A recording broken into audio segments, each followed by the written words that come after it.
Hello friends. तो कैसे हैं आप सब लोग? आई होप कि सब बढ़िया होंगे। तो स्वागत है आज के इस मोस्ट इम्पोर्टेंट क्लास में, जो कि है भारतीय संविधान भाग 1 से संबंधित हम 50 क्वेश्चंस देखने वाले हैं। इसके अंतर्गत हम डिटेल्स से देखने वाले 50 क्वेश्चन। तो प्लीज़ आप लोग शुरू से लेकर अंत तक ज़रूर बने रहिए। तो चलिए बिना देरी करते हुए हम स्टार्ट करते हैं और देखते हैं आज के लिए हमारे लिए मोस्ट इम्पोर्टेंट 50 क्वेश्चन में कौन कौन से क्वेश्चन आ रहे हैं। ठीक है, तो चलिए बिना देरी करते हुए स्टार्ट करते हैं। तो फर्स्ट क्वेश्चन की ओर बढ़ते हैं हम आगे। भारतीय संविधान का भाग 1 में क्या है, मतलब 1 किससे संबंधित है? तो इसका आंसर हो जाएगा हमारा संघ और उसके राज्य। संघ क्या हो जाएंगे? संघ और उसके राज्य क्षेत्र से। ठीक है। क्वेश्चन नंबर 2, भाग 1 के अंतर्गत कितने अनुच्छेद आते हैं? तो उसका आंसर हो जाएगा अनुच्छेद 1 से 4 तक। ठीक है। नेक्स्ट देखते हैं, अनुच्छेद 1 में भारत को क्या कहा गया है? तो इसका आंसर हो जाएगा राज्यों का संघ। क्वेश्चन नंबर नेक्स्ट, इंडिया अर्थात भारत का उल्लेख संविधान के किस अनुच्छेद में है? तो वो है हमारे अनुच्छेद 1 में। ठीक है। क्वेश्चन नंबर नेक्स्ट, भारतीय संघ में वर्तमान में कितने राज्य हैं? तो हो जाएंगे 28 राज्य। कितने? 28 राज्य। क्वेश्चन नंबर 6 देखते हैं, वर्तमान में भारत में कितने केंद्र शासित प्रदेश है? तो वो हमारे हो जाएंगे 8 केंद्र शासित प्रदेश है। नेक्स्ट क्वेश्चन देखते हैं, नए राज्यों का प्रवेश या स्थापना की शक्ति किस अनुच्छेद में है? तो वो हो जाएगा अनुच्छेद 2 में। ठीक है। नए राज्यों का निर्माण और वर्तमान राज्यों के क्षेत्रों, सीमाओं या नामों में परिवर्तन किस अनुच्छेद के तहत होता है? तो वो होता है हमारा अनुच्छेद 3 में। ठीक है। अनुच्छेद 2 के तहत नए राज्यों को शामिल करने की शक्ति किसके पास होती है? तो वो होती है संसद के पास। किसके पास होती है? संसद के पास। ठीक है। क्वेश्चन नंबर 10, किसी राज्य के नाम में परिवर्तन करने का अधिकार किसके पास है? तो वो है संसद के पास। ठीक है। क्या राज्य की सीमा बदलने के लिए संबंधित राज्य की सहमति अनिवार्य है? तो इसका आंसर हो जाएगा नहीं। संसद राज्यों की राय मांगती है, पर उससे मानने के लिए कोई बाध्य नहीं करा जा सकता। ठीक है। मतलब इसमें राज्यों की मंजूरी वो मतलब उनके मांगेंगे, क्या राय मांगेंगे, बट जो भी निर्णय लेना होगा वो कौन लेगा? संसद लेगा। ठीक है। क्वेश्चन नंबर 12 देखते हैं, अनुच्छेद 3 के तहत किस राज्य के नाम या सीमा परिवर्तन या विधेयक किसकी सिफारिश पे पेश किया जाता है? तो किया जाता है वो है राष्ट्रपति व पूर्व सिफारिश पर। ठीक है। क्वेश्चन नंबर 13 14 सॉरी, भारतीय संविधान में फेडरेशन के बजाय यूनियन शब्द का प्रयोग क्यों किया गया है? तो इसका आंसर हो जाएगा क्योंकि भारतीय संघ राज्यों के समझौते का परिणाम नहीं है। क्वेश्चन नंबर 4, अनुच्छेद 4 क्या कहता है? तो अनुच्छेद 2-3 के तहत बनाए गए कानून अनुच्छेद 368 के तहत संविधान संशोधन नहीं माने जाएंगे। क्वेश्चन नंबर 16, नए राज्य के गठन के लिए संसद में किसी प्रकार के भी बहुमत आवश्यकता होती है? तो हो जाएंगे हमारे साधारण बहुमत। क्या हो जाएंगे? साधारण बहुमत। क्वेश्चन नंबर 17, राज्यों के पुनर्गठन से संबंधित धर आयोग का गठन कब हुआ था? तो वो हुआ था जून 1948 में। ठीक है। धर आयोग के राज्य में पुनर्गठन का आधार क्या सुझाया था? तो वो था प्रशासनिक सुविधा। ठीक है। जेवीपी समिति जवाहरलाल नेहरू, वल्लभ भाई पटेल, पट्टाभी रामैया का गठन कब हुआ? तो हुआ था दिसंबर 1948 में। ठीक है।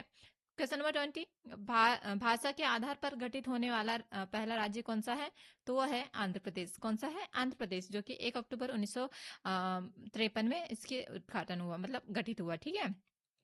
क्वेश्चन नंबर 21, किस स्वतंत्रता सेनानी की मृत्यु भाषाई आधार पर आंध्र प्रदेश की मांग के दौरान भूख हड़ताल हुई थी? तो वो थे पोटी सिरा मुल्लू जी के इसमें। ठीक है। क्वेश्चन नंबर 22, राज्य पुनर्गठन आयोग 1953 के अध्यक्ष कौन थे? तो वो थे फजल अली। कौन थे? फजल अली।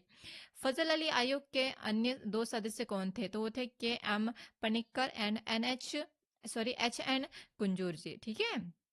क्वेश्चन नंबर 24, राज्य पुनर्गठन अधिनियम कब पारित किया गया? तो किया गया 1956 में। 1956 में पुनर्गठन के बाद भारत में कितने राज्य और केंद्र शासित प्रदेश थे? तो वो थे 14 राज्य और 6 केंद्र शासित प्रदेश। किस संविधान संशोधन द्वारा सिक्किम को सह राज्य बनाया गया? तो वो बनाया गया 35वां संशोधन 1974 में। ठीक है। सिक्किम को पूर्ण राज्य का दर्जा किस संशोधन द्वारा दिया गया था? तो वो दिया गया था 36वां संशोधन 1975 में। ठीक है। अगला क्वेश्चन देखते हैं, क्वेश्चन नंबर 28। बम्बई राज्य को विभाजित कर किन दो राज्यों का गठन हुआ? तो वो हुआ महाराष्ट्र और गुजरात, 1960। ठीक है।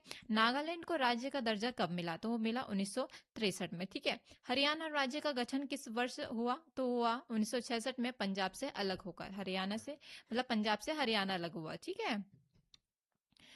हिमाचल प्रदेश को पूर्ण राज्य का दर्जा कब मिला? तो 1971 में। कब मिला? 1971 में।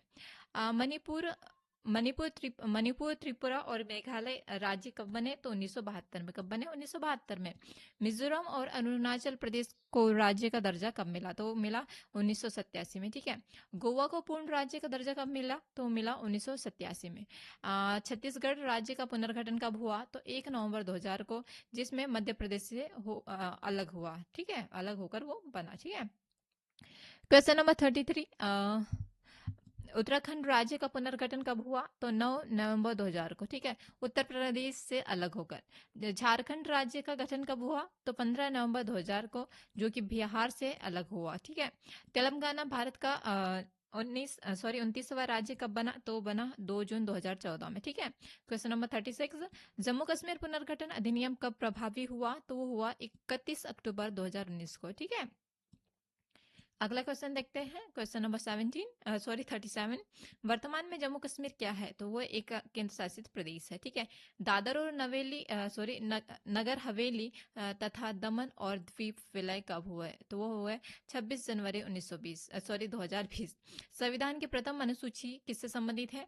तो वो है राज्यों के केंद्र शासित प्रदेशों के नाम और उनके क्षेत्र से। ठीक है। Question number 40। बेरूबारी संघ मामला 1960 किससे संबंधित था? तो इसका आंसर हो जाएगा भारत द्वारा किसी क्षेत्र को दूसरे देश को सौंपने की प्रक्रिया। ठीक है। Question number 41। क्या संसद अनुच्छेद 3 के तहत भारतीय क्षेत्र को किसी विदेशी देश को दे सकती है? नहीं, इसके लिए अनुच्छेद 368 के तहत संविधान संशोधन जरूरी है। Question number 42। संविधान संशोधन 2015 किससे संबंधित है? तो भारत और बांग्लादेश के बीच क्षेत्रों के आदान प्रदान से। ठीक है। LPA से। ठीक है। मैसूर का नाम बदलकर कर्नाटक कब किया गया? तो किया गया 1973 में। ठीक है। Question number 44। मद्रास का नया नाम तमिलनाडु कब रखा गया? तो 1969 में। ठीक है। उत्तरांचल का नाम बदलकर उत्तराखंड कब रखा गया? तो रखा 2007 में। पौंडुचेरी का नाम बदलकर पुंडुचेरी कब किया गया? तो किया गया 2006 में। Question number 47। संसद द्वारा पारित राज्य पुनर्गठन अधिनियम किस अनुच्छेद की शक्ति का प्रयोग हुआ? तो वो अनुच्छेद 3 और 4। ठीक है। संविधान के अनुसार भारत के क्षेत्र में क्या क्या शामिल है? तो वो है राज्यों के क्षेत्र और केंद्र शासित प्रदेश और वे क्षेत्र जो भविष्य में अग्रहित किए जा सकते हैं। तो ये हो गए हमारे संविधान से रिलेटेड, भाग 1 से रिलेटेड हमारे 48 क्वेश्चन। शायद मैंने 50 बोला था, बट सॉरी उस चीज़ के लिए। मुझे लगा मैंने 50 एडिट की है, बट उसमें 48 ही निकले, उसके लिए आई एम सॉरी। तो चलिए आज की वीडियो हम यहीं समाप्त करते हैं और मिलते हैं नेक्स्ट वीडियो में। तब तक के लिए थैंक यू सो मच। जय हिंद, जय भारत। मिलते हैं नेक्स्ट वीडियो में।